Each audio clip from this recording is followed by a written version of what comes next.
What's up, guys? It's Rob here, and today I wanted to share with you 3 stocks that have great fundamentals, have massive future growth potential, and in my opinion are dramatically undervalued. So I'll start off by talking about the first stock, and that is SoFi. SoFi is a personal finance company and bank based in San Francisco, and they provide financial products including student loan refinancing, mortgages, credit cards, investing in stocks and crypto, and a ton more. SoFi's strategy is essentially to cast a very wide net and catch a ton of new customers across many different products every month, thus growing their business at a rapid pace. And so far, it's working. In the last quarter alone, SoFi was able to acquire 450,000 new customers, which ended up contributing a massive year-over-year growth of 69% and a grand total of 4.3 million customers. But when you look at SoFi's stock price, it doesn't reflect any of that. It's actually been going down over the past year. From highs of over $23 to the current lows below $5, SoFi has moved down about 80% over the past several months, absolutely demolishing their market cap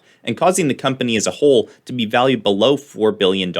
Meanwhile, the underlying company has only been growing, and as more people flock to SoFi for their personal finance needs, analysts have only become more bullish on the stock. In fact, the general consensus among analysts is that SoFi has a ranking of 2, meaning it's considered a buy, and SoFi has an average analyst price target of $8.46, which is about 70% higher than the current price. In addition to this, SoFi is likely to experience a big boost to their business beginning January 1st of 2023 when the federal government allows student loan payments to resume. This is because, according to the SoFi CEO, their student loan business got cut in more than half after the federal government paused payments as a means of propping up the economy during the pandemic. With this added boost, I could see SoFi continuing along their incredible growth trajectory and outperforming a lot of stocks over the next several years. Overall, SoFi has an incredible growth rate, big catalysts coming for it in the near future, and a stock price that's recently been decimated alongside the overall market, making it a buy in my book. Now, for the next stock, we've got Shopify. Shopify is a multinational e-commerce company based in Canada, and they engage in providing e-commerce solutions to entrepreneurs around the world, mainly through online website creation tools, payment processing, email marketing, and data analytics. They essentially help both large and small business owners to market, sell, and ship their products effectively and for low cost. And they make their money through subscription payments they receive from each online store every month, as well as from collecting a small percentage of all transactions that take place on their users' websites. The success of this business model has led to massive growth for their company's revenue, taking them from making only $24 million in 2012 to $4.6 billion in 2021. And over the course of 2020, the entire e-commerce space experienced massive growth, Shopify included, as many Americans engaged in online shopping for the first time during the pandemic. But this hasn't come without a cost. Seeing this growth, Shopify executives made massive investments in the online shopping space in an attempt to capitalize on a boom the likes of which hadn't been seen since the dot-com craze. The only problem for them was that the lockdowns didn't last forever, and eventually people began shopping in person again, leading to a slowdown in growth towards the end of 2021 and beginning of 2022.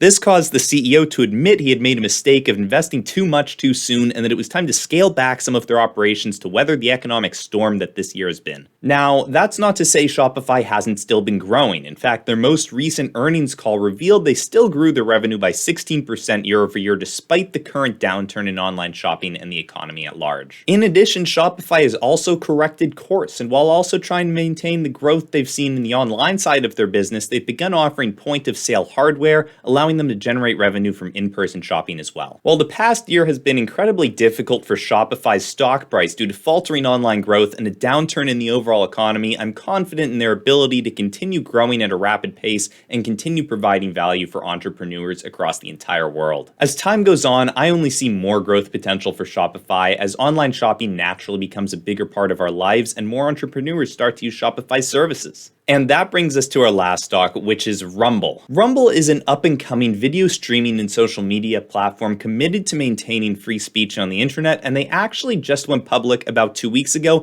and they really couldn't have done this at a better time. In recent months, Rumble has been able to acquire top influencers across the internet to produce exclusive content for them, including figures such as Andrew Tate, Russell Brand, Steve Will Do It, and many others. This has helped lead to incredible user growth for the platform, where they've been able to increase their monthly monthly active users to 78 million as of their last report, representing user growth of 77% year over year, and investors have taken notice of this. If you were invested in Rumble pre-IPO, you would have year-over-year returns of about 24%, whereas if you had invested in the overall market, you could be down 23% or more. And thus, a stock that's been viewed by some as more risky has actually been a safe haven during the recession, and there's still plenty of future growth for Rumble looking forward. You see, Rumble only has a market cap of about $3.4 billion, and as they've only recently come into the limelight, their best years are likely still ahead of them. In addition to this, they just received a capital infusion of $400 million from going public and plan to use that money to attract new content creators to the platform,